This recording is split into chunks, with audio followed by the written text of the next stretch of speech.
또 오늘도 귀한 은혜가 있기를 주님의 이름으로 축복합니다. 출애굽기 19장 1절에서 11절 함께 읽겠습니다. 이스라엘 자손이 애굽 땅을 떠난 지 3개월이 되던 날 그들이 시내 광야에 이르니라. 그들이 르비딤을 떠나 시내 광야에 이르러 그 광야에 장막을 치되 이스라엘이 거기 산 앞에 장막을 치니라. 모세가 하나님 앞에 올라가니 여호와께서 산에서 그를 불러 말씀하시되 너는 이같이 야곱의 집에 말하고 이스라엘 자손들에게 말하라. 내가 애굽 사람에게 어떻게 행하였음과 내가 어떻게 독수리 날개로 너희를 업어 내게로 인도하였음을 너희가 보았느니라. 세계가 다 내게 속하였나니 너희가 내 말을 잘 듣고 내 언약을 지키면 너희는 모든 민족 중에서 내 소유가 되겠고 너희가 내게 대하여 제사장 나라가 되며 거룩한 백성이 되리라. 너는 이 말을 이스라엘 자손에게 전할지니라. 모세가 내려와서 백성의 장로들을 불러 여호와께서 자기에게 명령하신 그 모든 말씀을 그들 앞에 진술하니 백성이 일제히 응답하여 이르되 여호와께서 명령하신 대로 우리가 다 행하리이다. 모세가 백성의 말을 여호와께 전하매 여호와께서 모세에게 이르시되 내가 빽빽한 구름 가운데서 내게 임함은 내가 너와 말하는 것을 백성들이 듣게 하며 또한 너를 영영히 믿게 하려 함이니라. 모세가 백성의 말을 여호와께 아뢰었으므로 여호와께서 모세에게 이르시되 너는 백성에게로 가서 오늘과 내일 그들의 성결하게 하며 그들에게 옷을 빨게 하고 준비하게 하여 셋째 날을 기다리게 하라. 이는 셋째 날에 나 여호와가 온 백성의 목전에서 시내산에 강림하실 것이니. 아멘. 사람이 살아가는 데 있어서 자신의 가치를 알고 살아가는 것과 자신의 가치를 모르고 살아가는 사람은 그 삶의 질 자체가 굉장히 다르다라고 말할 수 있습니다. 자기의 가치를 모르는 사람은 자기 자신을 아무렇게나 내던지고 아무렇게나 자기 자신을 굴리게 되지요. 그러나 자기의 가치를 충분히 인식하고 소중하게 여기는 사람은 자기 삶의 모든 것을 신중하게 행동하게 됩니다. 어떤 청년이 아주 지혜로운 사람에게 찾아가서 사람의 가치에 대해서 궁금해해서 물어보았습니다. 선생님, 사람의 가치는 얼마 정도 될까요? 라고 물었습니다. 여러분은 여러분의 가치를 얼마 정도로 매길 수 있을 것 같습니까? 이 질문을 들은 지혜로운 선생님이 서랍에서 아주 보석 하나를 꺼내가지고 청년에게 주었습니다. 그러면서 이 보석을 가지고 시장에 가서 사람들에게 물어보아라. 그리고 얼마 정도 되는지 물어보지만은 팔지는 말고 다시 보석을 가져오너라 라고 이야기를 했습니다. 청년이 그 보석을 들고 시장에 가서 나무를 파는 아주머니에게 물었습니다. 이 보석을 얼마 정도 되겠습니까? 그러자 그 아주머니가 그것을 보니까 5,000원 정도 되겠네 라고 이야기를 했습니다. 그래서 이 청년은 또다시 다른 사람에게 찾아가서 물었습니다. 조금 더 고급된 상점을 하고 있는 사람에게 찾아가서 물었습니다. 이 보석의 가치가 얼마 정도 되겠습니까? 그건 한 5만 원 정도 되겠는데? 이렇게 이야기를 했습니다. 이 청년이 또 이것을 가지고 이제 보석상을 찾아갔습니다. 처음에는 허름한 보석상에 찾아가서 물었습니다. 이 보석을 얼마 정도 되겠습니까? 그래? 이거 처음 보는 것인데 하면서 이거 50만 원 정도 줄 테니까 나한테 팔아라고 이야기를 했습니다. 그래서 이 청년은 다시 그 보석을 들고 아주 수준 높은 그러한 보석 가게에 찾아가서 물어보았습니다. 이 보석은 얼마 정도 되겠습니까? 라고 이야기를 했습니다. 그 보석상이 그 보석을 이리저리 살펴보더니 깜짝 놀라는 것입니다. 그리고는 돈은 얼마든지 줄 테니까 이 보석을 제발 나한테 팔아라 라고 이야기를 했습니다. 청년은 그 보석을 가지고 다시 선생님에게 찾아가서 이야기했습니다. 어떤 사람은 5,000원, 어떤 사람은 5만 원, 어떤 사람은 50만 원, 어떤 사람은 값을 매길 수 없을 정도로 아주 귀하다고 합니다 라고 이야기를 했습니다. 그러자 그 선생님이 이야기했습니다. 사람의 가치라는 것은 그것을 인정하고 그것을 아는 사람에 따라서 가치가 달라진다고 할 수 있다라는 것입니다. 너의 가치가 얼마 정도 되는지 너 자신이 너를 잘 알고 있으면 너의 가치를 아주 높게 부를 수 있지만은 너 스스로가 가치 없다고 생각하면 너는 아무런 존재가 되지 않는다라는 것입니다. 가치 없는 존재가 된다라는 거죠. 하나님께서 이스라엘을 부르실 때 이스라엘 백성들을 아주 가치 있는 존재로 생각해서 부르셨습니다. 처음 이스라엘을 불렀을 때 아브라함을 통해서 이스라엘을 선택했을 때는 이스라엘이라는 민족 자체가 형성되지 않았습니다. 그때 당시에는 무가치한 존재 이렇게 볼 수 있었겠죠. 왜냐하면 아브라함의 그 집안 대대로와 우상을 파는 집안이었기 때문에. 그런데 하나님께서 그 아브라함을 선택해서 한 민족을 작정하시고 민족을 일으킬 것이라 작정하시고 그래서 세월이 많이 지난 후에 애굽 땅에 있을 때에 드디어 하나님께서 그들의 존재가 가치가 어느 정도 형성이 되었다라고 생각이 되어서 어떤 희생을 치르서라도 이 이스라엘 백성들을 이제 이끌어내야 되겠다. 그렇게 해서 모세를 통해서 이스라엘 백성들을 애굽에서 탈출하게 하지요. 애굽에서 탈출하는 이스라엘 백성들에게 하나님께서 모든 것을 쏟아 부으셨습니다. 그렇게 해서 이스라엘 백성들이 극적으로 탈출하게 되지요. 하나님께서 이스라엘 백성들을 가치 없는 존재라고 생각했다면 그들을 그렇게 힘들게 데려올 수 있었겠습니까? 세상에 애굽의 그 엄청난 군대를 수장시킬 정도로 하나님은 이스라엘 백성들의 그 존재를 아주 높게 보았던 것입니다. 그렇게 이스라엘 백성들을 부르셔서 하나님의 백성으로 삼기로 작정하시고 그들을 이끌어 드렸습니다. 자, 문제는 이스라엘 백성들이 하나님을 어떤 가치로 바라보느냐라는 것입니다. 우리 기독교는 이 기독교의 바탕은 유대인들이고 그리고 그 바탕은 또한 오늘 이스라엘 백성들이 출발하는 이 애굽의 출애굽의 과정에서 우리가 볼 수 있습니다. 이 구약이 없으면 기독교가 존재하지 않는 거죠. 이들이 있었기 때문에 하나님이 이 땅의 창조주라는 것을 인식하게 되었고 하나님께서 우리를 사랑하신다라는 것을 알게 된 것입니다. 이스라엘 백성들이 이제 하나님의 존재를 인식하고 하나님의 존재를 가치 있게 받아들이게 하기 위해서 하나님께서는 당신을 드러내기로 작정하셨습니다. 그것이 바로 시내산 사건이라고 말할 수가 있습니다. 어쩌면 오늘 이 시내산 사건은 이스라엘 백성들에게 있어서는 아주 중요한 시간이라고 말할 수 있습니다. 하나님이 이스라엘 백성들에게 당신의 존재를 드러내는 아주 중요한 시간이라고 말할 수가 있죠. 하나님께서 모세를 통해서 이스라엘 백성들이 시내산 광야에 도착했을 때였습니다.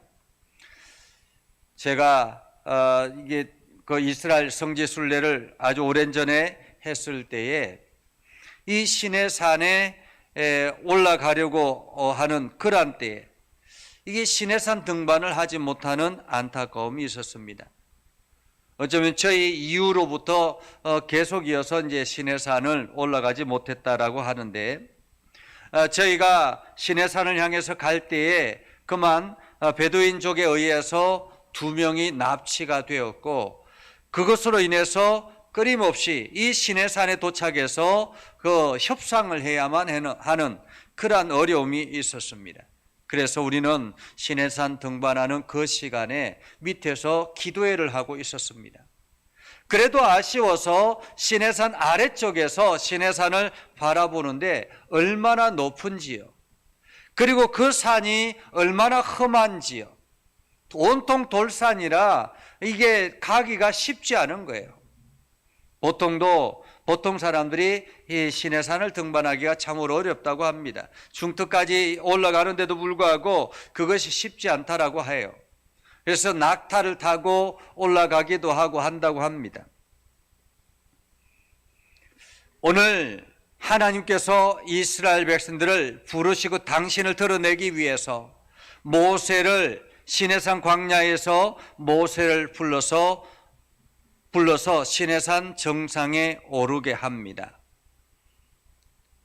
3절에 보면 이렇게 말하죠. 모세가 하나님 앞에 올라가니 라고 말하죠. 모세가 하나님 앞에 올라가니. 여러분, 모세가 하나님 앞에 올라갔다라는 것은 산 위에 올라갔다라는 것입니다. 여호와께서 산에서 그를 불러 말씀하시되 라고 하셨으니까 하나님께서 모세에게 말씀하기 위해서 부르셨다라는 것입니다. 시내산에 올라가는 이유는 말씀을 듣기 위함입니다. 지금 이스라엘 백성들이 3개월 동안 광야길을 걸으면서 지쳐있는 그들에게 하나님께서 말씀하기 위해서, 당신을 드러내기 위해서 모세를 산 위로 부르셨다라는 것입니다. 우리가 인생을 살아가면서 세상 속에서 여러 가지 지치고 힘든 일들이 얼마나 많이 있습니까? 어쩌면 오늘도 여러분들은 힘들고 지친 여정에 몸을 이끌고 이 예배 시간에 앉아있는 거라고 생각을 합니다. 오늘 지쳐있는 이스라엘 백성들에게 하나님께서 말씀하기 위해서 모세를 부르신 것처럼 오늘 우리가 예배 자리에 나온 것은 하나님의 말씀을 듣기 위함이다라는 사실을 우리는 기억해야 합니다. 교회를 올라오는 이유는 무엇입니까? 하나님 앞에 예배하고 하나님의 말씀을 듣기 위해서입니다. 교회에 오는 이유가 사람을 만나고 친교하고 이러한 일들도 있겠지만은, 그러나 가장 중요한 문제는 하나님의 음성을 듣기 위한 것입니다. 어떤 음성이 필요할까요? 사실 이스라엘 백성들이 하나님의 선택받은 백성이라고 하지만은 앞으로 하나님의 백성으로서 어떻게 살아가야 될지, 무엇을 조심해야 될지 막막한 그들에게 하나님께서 가이드라인을 제시하기 위해서 모세를 부르셨던 것입니다. 우리가 인생을 살아가는데 하나님의 백성이라고 하지만은 하나님의 말씀을 모르면 내가 어떻게 살아가야 될지, 무엇을 조심해야 될지, 내가 하나님의 영광을 위해서 무엇을 해야 될지 막막할 때가 있습니다. 어쩌면 이렇게 막막한 만큼 사람을 피곤하고 지치게 만드는 것이 없습니다.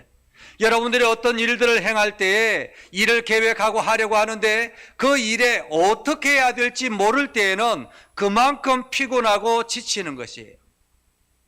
오늘 어쩌면 우리가 인생의 지친 가운데 있다면, 내가 하나님의 백성으로서 무엇을 해야 될지 모를 때 하나님의 말씀이 들려지지 않아서 우리가 인생에 지칠 수 있다라는 것입니다. 오늘 하나님께서 모세를 부르셔서 산 위로 올라오라 라고 말씀하시는 것은 하나님께서 그 위에서 말씀하기 위한 것이었습니다. 자, 모세가 힘들게 산을 등반합니다. 얼마나 힘이 들었겠습니까? 3개월 동안 광야를 쭉 걸어온 사람이 이제 다시 산을 등반해야 합니다. 한라산보다 더 높은 산을 등반해야만 합니다. 힘들고 어렵지만 하나님의 말씀을 듣기 위해서 모세는 그 힘든 여정을 묵묵히 걸어 올라갑니다. 때로는 우리가 말씀 따라 걸어가는 길이 비록 힘들고 지치다 할지라도 우리는 묵묵하게 하나님의 말씀의 자리로 나아가야 하는 것입니다. 자, 드디어 정상에 도착했습니다. 하나님께서 이스라엘 백성들에게 말씀하시는데 뭐라고 말씀하시느냐? 4절 이하에 이렇게 말합니다. 내가 애굽 사람들에게 어떻게 행하였음과 내가 어떻게 독수리 날개로 너희를 업어 내게로 인도하였음을 너희가 보았느니라. 세계가 다 내게 속하였나니 너희가 내 말을 잘 듣고 내 언약을 지키면 너희는 모든 민족 중에서 내 소유가 되겠고 너희가 내게 대하여 제사장 나라가 되며 거룩한 백성이 되리라 라고 말하고 있습니다. 오늘 이스라엘 백성들, 사실 그들은 힘없는 종족이죠. 애굽 땅에서 노예로 살아갔던, 오랫동안 살아왔던 그들입니다. 그들은 지금 집 하나 땅 하나 소유하고 있지 않는 그러한 존재입니다. 그런데 하나님께서 그들에게 이렇게 전하라고 한 것입니다. 이 세계는 다 내게 속했다라는 것입니다. 이 세계는 다 내게 속했다. 세상이 다 하나님의 소유다라는 것입니다. 그리고 너희들을 이끌어내기 위해서 내가 애굽 사람들에게 어떻게 행하였는지 너희가 아는 것처럼, 그리고 내가 너희를 독수리 날개로 업어서 내게로 인도하여 낸 것을 너희가 다 보았지 않느냐라는 것입니다. 3개월 동안 그 모든 여정, 하나님께서 독수리 날개로 업어 키운 것처럼, 업어 데려온 것처럼 그렇게 데려왔다라고 말하고 있는 것이죠. 어쩌면 하나님께서 여러분의 인생도 마찬가지입니다. 하나님께서 여러분들을 소중하게 여기셔서 여러분들을 부르시고 여러분들을 선택해서 하나님의 일꾼으로 세우기 위해서 때로는 애굽의 여러 군대들처럼, 애굽 사람들처럼 가차없이 세상의 사람들을 제거시키기도 하고 물리치시기도 하고 떨어뜨리기도 하고 그러면서 여러분들을 업어서 이 자리까지 있게 했다라는 것입니다. 순식간에 하늘이 마치 세월이 화살같이 지나가듯이 여러분들이 이 자리에 있게 되었지만은 이 모든 것은 하나님께서 여러분들을 업어서 데려온 것처럼 그렇게 하나님의 은혜였다라는 것이죠. 그래서 너희가 하나님의 언약을 지키면 너희는 모든 민족 중에 내 소유가 되겠고 너희는 내게 대하여 제사장 나라가 되며 거룩한 백성이 될 것이다. 이것이 하나님의 거룩한 백성의 전제 조건입니다. 무엇이 전제 조건이라고요? 하나님의 언약을 지키면이라는 것입니다. 이스라엘 민족이기 때문에 하나님의 거룩한 백성이 된 것이 아니라, 하나님의 제사장의 나라가 된 것이 아니라, 하나님의 언약을 지킬 때에 제사장의 나라가 되고 거룩한 백성이 되는 것입니다. 오늘 우리가 하나님의 말씀을 지킬 때에 우리는 하나님의 거룩한 소유가 되는 것이고 하나님의 말씀에 거룩한 백성이 되는 것입니다. 오늘 이 사실을 이스라엘 백성들에게 전하라는 것이죠.